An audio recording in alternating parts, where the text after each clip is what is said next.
Бүгінгі тақырып бізде Ғали Ормановтың өмірі мен шығармалары. Олармен көтерме очерктер жинағынан өзге мәтіндер болжам.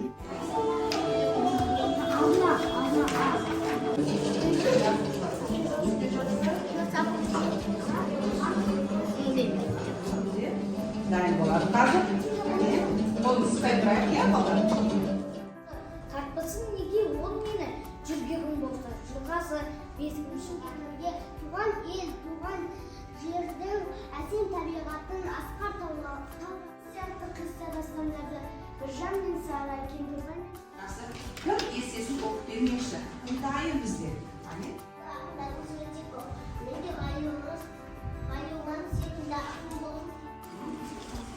Я дұрыс айтады, Қайырған Бейбарысқа өзін кеңесі беріп жатыр. Арттан. Жақсы.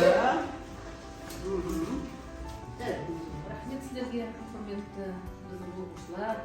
Керемет ақылды екенсіңдер. Ертең қатты шығармашылық табыстар тілейміз. Рахмет сізге.